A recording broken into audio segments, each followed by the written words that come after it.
teman-teman semuanya, hari ini kami akan pergi ke salah satu situs peninggalan kerajaan Hindu yaitu di Candi Tebing Gunung Kawi yang ada di Gianyar. Yuk ikutin keseruannya.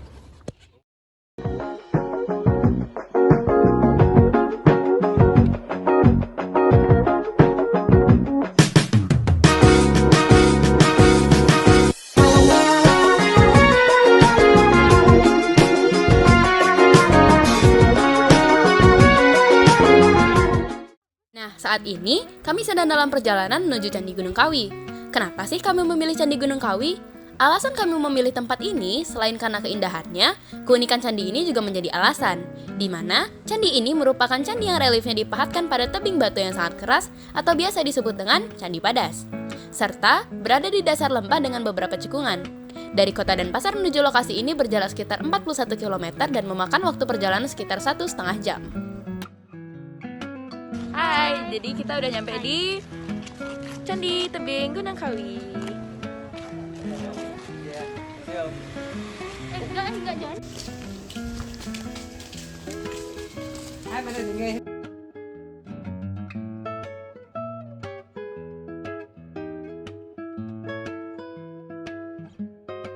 Halo teman-teman semuanya, hari ini kami sudah sampai di Candi Tebing Gunung Kawi. Sebelum kami turun ke Candi Tebing Gunung Kawi itu sendiri, tentunya ada beberapa peraturan yang harus kalian perhatikan. Yaitu yang pertama, kalian harus berpakaian yang sopan dan rapi. Nah, jikapun kalian belum menggunakan kaman seperti teman kami ini, kan seperti saya juga, kalian dapat membeli kaman-kaman atau pakaian lebih sopan di Candi Tebing Gunung Kawi itu sendiri. Kemudian, kalian juga harus mentaati peraturan-peraturan yang ada. Setelah itu, mari kita lanjut ke Candi Tebing Gunung Kawi itu sendiri. Yuk ikuti perjalanannya. Nah, meskipun kalian tidak membawa kaman atau tidak mau membeli yang di depan tadi, di bawah itu sudah disediakan kok guys, ada selendang dan juga kamannya. Nah, Barack Obama juga pernah kesini loh guys. Seiring berkembangnya zaman, Candi Gunung Kawi mulai dibuka untuk umum dan dijadikan cagar budaya. Dikarenakan tempat ini memiliki banyak sekali warisan-warisan budaya yang dapat dijadikan sebagai media pembelajaran untuk mengenal sejarah dari kerajaan yang pernah ada di Bali. Sebelum melewati anak tangga, tentunya kita pasti mau lihat tempat yang menjual souvenir, tempat menjual makan, dan juga tempat spot foto. Uniknya lagi, saat melewati tangga ini terdapat 300 jumlah anak tangga kurang lebihnya. Lalu kita tidak akan kelelahan dalam berjalan karena kita akan disuguhi oleh beberapa pemandangan yang terdapat di sini, pemandangan alam khususnya.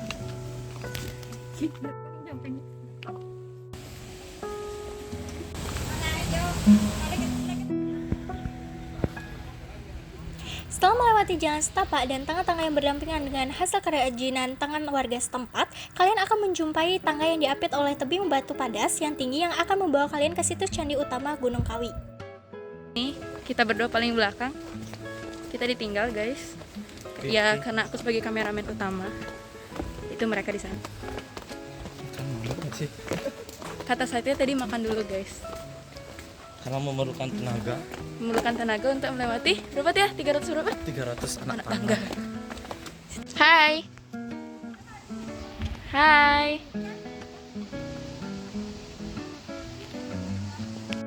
Setelah melewati pintu masuk tadi, kalian akan dihadapi dengan batu yang menunjukkan dua arah, yaitu arah kanan dan juga arah kiri. Di sebelah kanan saya terdapat Pura Kawan dan Candi Prasada Ukir. Pura Kawan ini bukan teman ya guys, tapi berasal dari kata Kauh yang artinya barat. Di sini, kalian akan menemukan 4 candi yang disebut dengan Candi Prasada Ukir.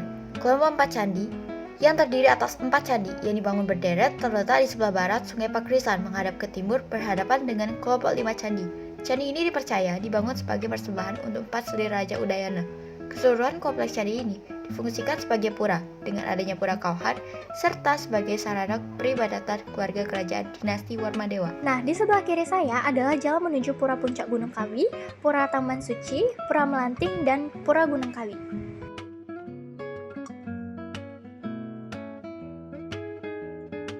Demi menuju kompleks utama Candi Gunung Kawi, kita harus melewati jembatan yang terdapat sungai di bawahnya. Setelah itu, kalian akan dipertemukan dengan dua arah tangga, yaitu tangga kanan dan tangga kiri. Jika ingin pergi ke kompleks Candi Gunung Kawi, kalian dapat pergi ke tangga kiri. Nah, di tangga kiri ini ada pohon yang cukup besar dan diperkirakan umurnya ini udah lumayan tua. Jalan lurus dikit, kalian akan dipertemukan dengan 5 candi utama yang bakalan saya bahas sekarang ini. Jadi, bentar dulu Candi Gunung Kawi ini selain memiliki pura juga memiliki beberapa wihara yang digunakan untuk bertapa. Candi ini dibangun sekitar abad ke-11 Masehi dan terbagi menjadi 10 candi. Sejarah candi ini terbagi menjadi 2 versi berdasarkan legenda dan sejarah kerajaan. Menurut legenda, candi ini dibangun oleh Kebo Iwa, seorang patih kerajaan berdahulu pada masa pemerintahan Raja Udayana. Dengan kesaktiannya, ia membangun kerajaan ini hanya dalam waktu sehari saja. Ia memahat candi menggunakan kukunya hingga patah. Sementara menurut sejarah kerajaan, candi ini dibangun oleh putra Raja Udayana yang bernama Marakata Pangkaja selama beberapa waktu hingga terselesaikan oleh adiknya, yakni anak Wungsu. Kedua sejarah ini sama-sama menunjukkan bahwasannya candi ini dibangun untuk Raja Udayana sebagai tempat pemujaan arwah. oh gitu ya Dir. Ya udah, sekarang kita lanjut bahas 5 candi utama yang tadi. Oke, seperti yang dibilang Dira tadi, candi ini dipersembahkan untuk Raja Udayana dan tempat pemujaan arwahnya. Namun, inilah alasan dibalik Candi Gunung Kawi yang terpisah-pisah lokasinya.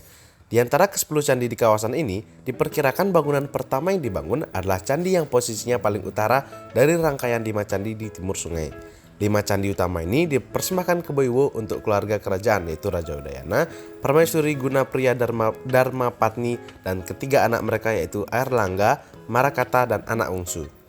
Candi yang terletak di tengah ini diyakini dipersembahkan untuk Raja Udayana karena terdapat tulisan menggunakan aksara Kediri kuadrat berupa Haji Lumah ing Jalu, yang bermakna sang raja dimakamkan di Jalu, di Tukat Pakerisan. Yang ini tadi kelewatan guys. Jadi kompleks Candi Gunung Kawi dipisahkan oleh sebuah sungai yang dikenal dengan nama Sungai Pakrisan. Pakrisan diambil dari kata keris, sebuah senjata yang dapat diasosiasikan dengan identitas. Hal ini juga diperkuat dengan tulisan pada candi yang berbunyi Haji Lumah ing Jalu, di mana Jalu diartikan sebagai sebuah senjata taji pada zaman itu. Sungai Pakrisan tidak hanya digunakan untuk sumber air, namun sepanjang sungai memiliki sejarah besar terkait pengembangan agama. Nah, dari tadi kami sudah bilang kan kalau ada 10 candi di total Candi Gunung Kawi ini.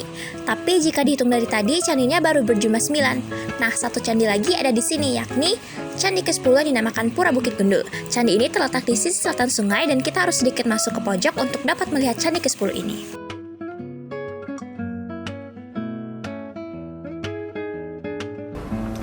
Nah, sekarang kita berada di jalan menuju Candi ke-10. Jalannya memang sedikit masuk dan dipenuhi oleh pepohonan. Jadi, harus sedikit berhati-hati ya guys. Berjalan sedikit panjang, tadi kalian akan bertemu dengan pintu masuk yang juga dipahat seperti ini. Setelah memasuki pintu masuk tadi, kalian akan disambut dengan sejumlah ceruk di sisi kanan yang kerap digunakan sebagai tempat meditasi umat Buddha, sama seperti di 5 candi utama tadi.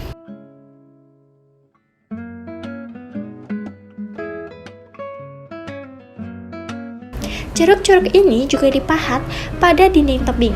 Setelah melewati beberapa ceruk, di sisi kiri kalian akan ada tempat persembahyangan. Lalu, berjalan lurus sedikit, kalian akan disambut dengan Candi ke-10. Candi ke-10 ini diyakini dibuat sebagai persembahan kepada Perdana Menteri atau penasehat kepercayaan dari Raja Udayana.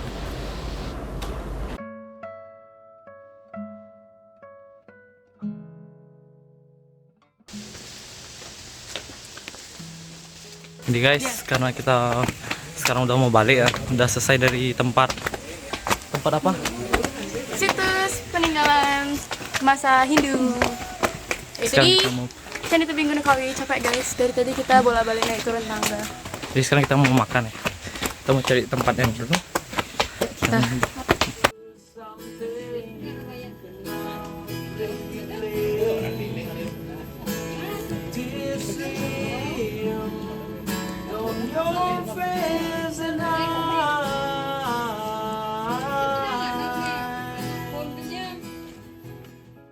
Hai guys, jadi aduh panas banget ya. Jadi kita udah selesai dari Candi Tebing Gunung Kawi. Habis beli air sama tadi dengerin kakak-kakak nyanyi itu keren banget ya. Keren banget gak sih guys? Keren banget gak sih? Keren banget gak sih? Jadi panas banget sebenarnya. Kita sekarang mau balik. Kita mau cari makan. Ayo kita cari makan ayam betutu terenak di dunia. Anjay. Stay tune. Meskipun kita udah tepar ya guys. Jadi itu deh guys, meskipun capek banget ya, itu banyak banget. Sekedar pesan buat teman-teman semua. sejarah itu akan terus ada di kehidupan kalian. Dan kalian sebagai generasi muda sudah bertanggung jawab, sudah menjadi tugas kalian untuk melestarikan sejarah itu. Benar banget guys. Jadi meskipun sejarah itu sulit ditelusuri, tapi kalau sejarah nggak kita pelajarin, kita bakal tahu apa tentang dunia. Anjay ya guys. Nah, itu tadi perjalanan kami ke Candi Padas Gunung Kawi atau Candi Tebing Gunung Kawi yang terletak di Gianyar sebagai salah satu situs peninggalan kerajaan Hindu-Buddha yang ada di Indonesia. Banyak banget pelajaran yang bisa kami ambil dari perjalanan ini. Meskipun melelahkan, tapi perjalanan ini tuh sangat menyenangkan. Akhir kata, Satya Putra makan good time. See you next time.